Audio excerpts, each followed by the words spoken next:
Yo, what's good? Welcome to another episode of Walt equal Jewel. I'll be your host today on this journey. SAB, S-A-B, the powerologist. And what is Walt equal Jewel? In physics, power is the amount of energy transferred or converted per unit time.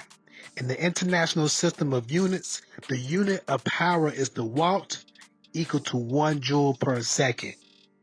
In this video, we will be breaking down episode 4 of Power Book 2 Ghosts, the final season, and also going over all the clues and predictions for the episode. The episode jumps off with Tariq and Braden looking for Diana on Stansfield campus. They storm in Diana's dorm room, but she's not there. Monet and Kane storm in a few seconds later.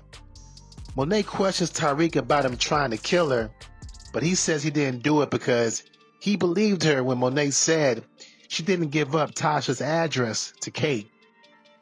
Tariq lets them know Drew and Diana violated and they need to go. And even though Kane doesn't trust Tariq, he agrees. I guess it's the first time for anything. Then we have Drew and Diana in the car finding a location to hide out for a bit. Diana wants to come clean with Monet and make things right. Drew knows baring their souls to Monet ain't going to work for Monet and Kane.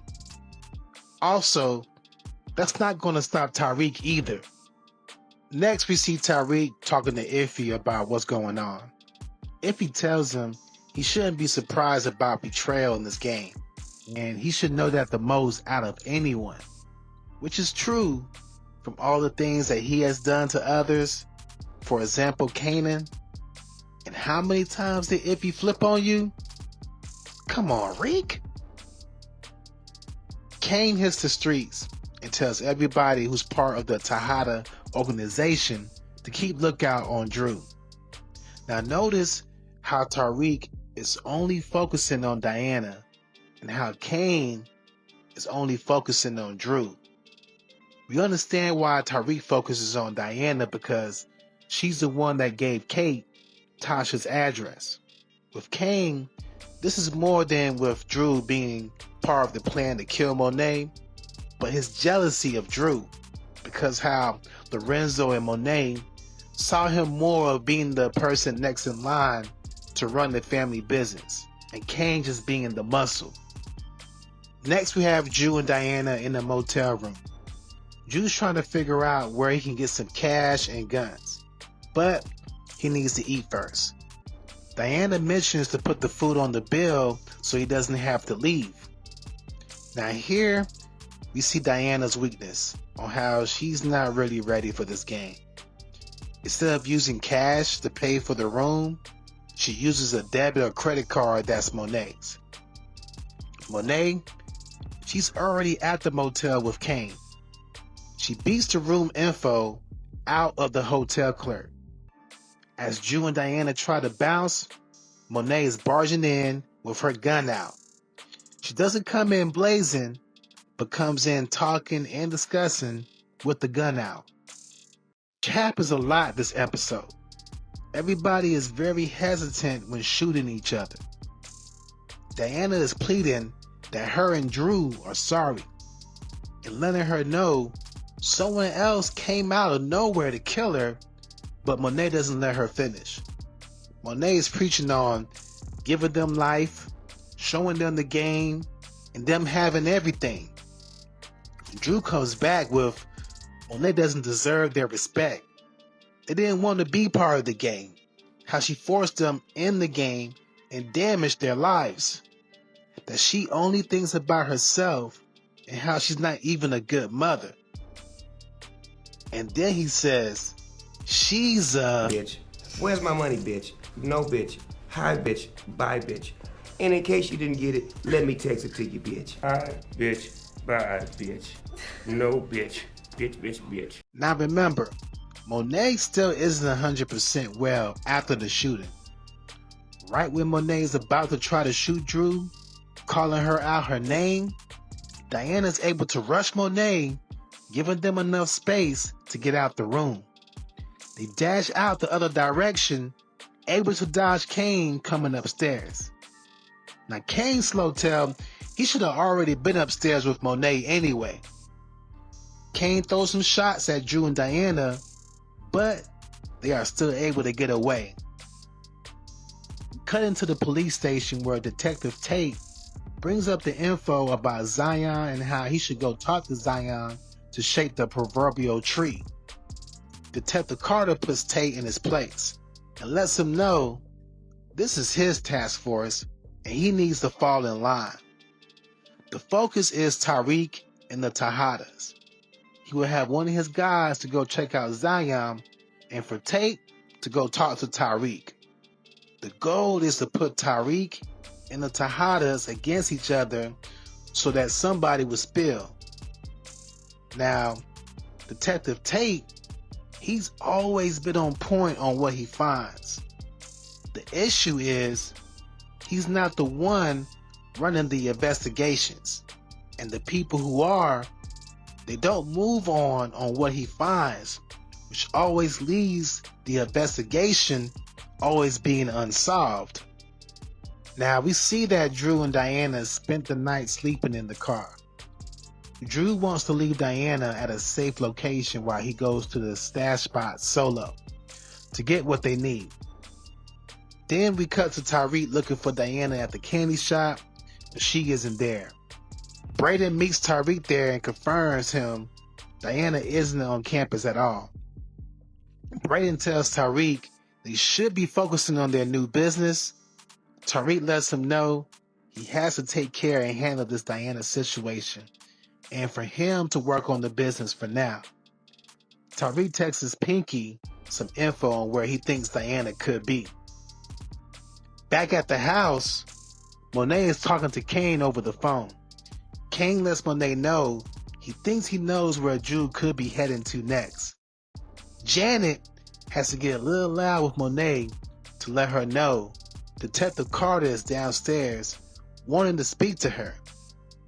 Now Carter, he plants the seed that a witness seen a man that matches Tariq's description flee the scene at the time of her shooting. We then cut to Noma at Davis' office thanking him for helping her with her Obi situation. She now needs help to solidify her jet parts company in the States. The business is established in Italy and she needs government contracts to replace what she lost overseas. She's hot in Italy right now due to killing Francesco Lombardi. Davis advised her to get with Wiley Adams, who works in Senator Lee Carmichael's government liaison office, who, for the right price, can help her. He also lets her know there is a charity banquet that the mayor is throwing tonight where she can meet him. But she will also need to watch out for his aide, Kevin Grant. Now Davis, he invites himself to help her, but Noma declines and will have Kane help her out. Davis, once again, strikes to get into Noma jeans. Well, you know, Noma don't wear jeans, but you know what I'm saying. Next, we see Drew dropping Diana over Salim's crib. And guess who's staking out in front of Salim's crib? Pinky. And she confirms with Tariq that she's over there. Also, if you haven't yet watched my video on Pinky, on how she's been like the X factor for Tariq, take time to watch this video. Diana and Salim, they apologize to each other about how they came for each other's families. Diana breaks down and tells him she made a big mistake with the family and she needs to get out of town. Salim offers her to stay at his parents' spot in Greenwich, Jersey, while they are out of town, and he gives her keys to the car. She tells Celine to tell no one where she's went. Now notice how Diana brought up nothing about the pregnancy, which confirms Tariq is the father. And Celine, he must have used protection. It looks like Tariq did it. And you know, females know the difference. Drew pulls up to the stash spot under a bridge. Kane is waiting there for him and already took the stash. Kane with his gun out doesn't shoot and kill Drew immediately, but discuss with Drew with his gun out. Another hesitant moment. Drew goes in on why him and Di did what they did without including him because he's a mama boy, always trying to make Monet happy. But she's the one that killed their father. Kane expresses to him that he put that stuff to the side for the family business. All he knows is the game and how he's not like him and Diana with other options. But he gets looked over to run the family business. While Kane is venting and breaking down, Drew goes in for the drop on Kane, and now Drew has the gun. Also hesitant on shooting, doesn't shoot Kane and bounce. Kane then gets a call from Noma to meet up. We then cut to Brayden and Elle in Elle's dorm room doing drugs. Now this season we will see a lot of similarities of Ghost and timing with Tariq and Brayden. In this scene, Brayden and Elle are pillow talking, doing coke, just like Tommy and Holly from Power. While Tommy slips up and gives up too much info, Brayden here is just telling Elle everything on how him and Tariq are going to move drugs at these parties with her group performing through the merchandise. Back at the house, Janet lets Monet know Lorenzo was never the problem, that she has been the problem the whole time. Also, how she can't even see how Diana is pregnant. How Monet is so blind by the game, she doesn't even really know what her kids are really going through. Monet, then later, while looking at a old picture of Drew, has another flashback. This time, Monet is a little older, and Drew is a teenager.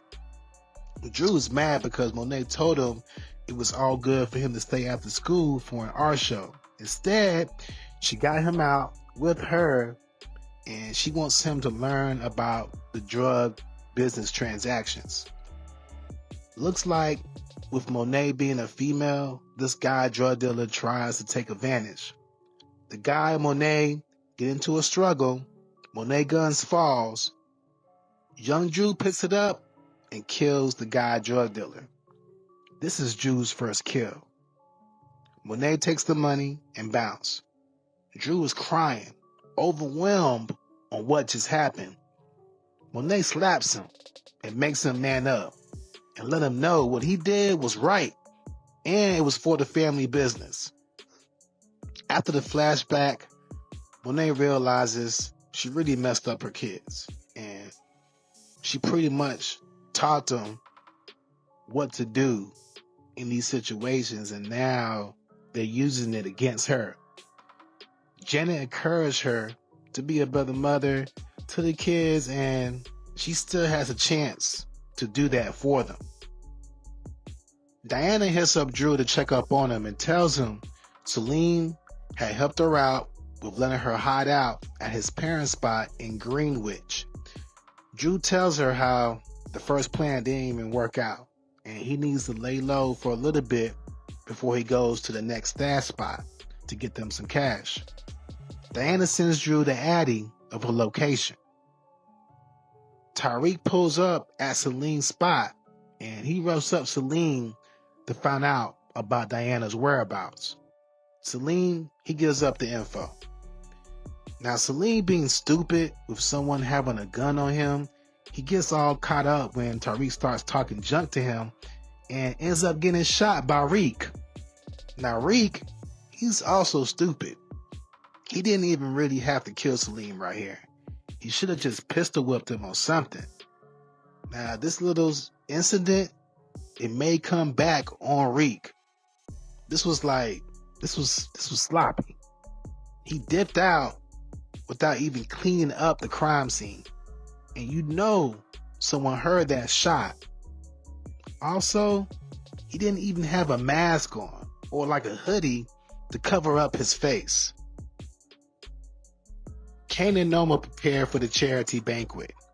When they get there, she let Kane know that she has to speak to Wiley Adams about business. But while she's speaking business, she needs Kane to keep his aide busy, Kevin Grant. She lets Kane know that they have some similarities and to use those similarities to keep him busy. They go in, and before they step in, Kane texts one of the players of the Tejeda business that he needs eyes on Drew again. The plan, it works. Noma was able to get in well with Adams, and Kane was able to keep Grant busy. Kane then gets a text back that they found Drew. With Noma okay, he bounces. As far as Wiley and Grant, I feel like we will see them again when Noma works on closing her deal with Wiley. Drew pulls up at a bodega to get some money from another stash spot. Kane slips in right after him. Once again, doing more talking than shooting, but once Kane's about to shoot, Monet calls. She orders him not to kill Drew. Kane then hands the phone over to Drew, and Monet tells Drew she needs to know where Diana is at before Tariq kills her. Drew thinks about it, but then he agrees to text Monet to Addie. Drew starts picking on Kane for being a mama's boy, and then Kane, he gives Drew a good beatdown, and then tells him to get out the penthouse, and him and Diana no longer works for Noma. Tariq breaks into Salim's parents' spot and finds Diana in the kitchen and then chases her around to the front of the house. Diana is pleading for her life. Then Monet comes in with a gun on Tariq. Monet tells him Diana is pregnant. Tariq says, what they gotta do with him? Diana then lets him know he's the baby's father. Reek pauses. Monet calls a truce. He gives Drew and Diana a pass, and her and Kane would give him a pass for shooting at her. Reek agrees by dipping out. Now Reek, he lets it play out that he was the one that shot at Monet in order to protect Tasha. Diana doesn't really say anything either, but she knows it wasn't Tariq who shot at Monet too. At this moment, she's more relieved that Monet is forgiving her for what she did. But I do think later on in the season, Di may bring up Tariq about what she saw and how he wasn't the shooter. We later see Drew packing up his stuff at the penthouse, taking a look over the city. Drew no longer works for Noma. Drew doesn't even work for Monet right now. So he's pretty much free. And this is his chance to get back into the arts. Kane, he's back at Noma's, letting her know he's nobody's boy and he is his own man. And they end the night with each other. Reek, he hits up the party, and Braden breaks down how they're moving the product through the merch, also using the app where they can stay on the low and Noma will not be able to detect that they're selling drugs again. This is also similar like when Ghost and Tommy were moving product through Club Truth. Tariq, he's cool with it and he likes the plan, but he's also stressed. I mean, finding out he's now a baby daddy and everything else that's going on, he's telling Braden that he needs something to drink, and that's not normal for Tariq. And he also is smoking. Now they get to the bar, and while at the bar, Tariq sees Anya. He goes in for the kill and goes to holler at her by buying a drink. Now we know the name of the show is called Ghost because Tariq is a lot like his father, but Kanan showed him a lot about this game as well. I'm predicting Reek will be using the same tactics that Kanan did with him to get close to Anya, and also letting her know the truth about her mother, Noma.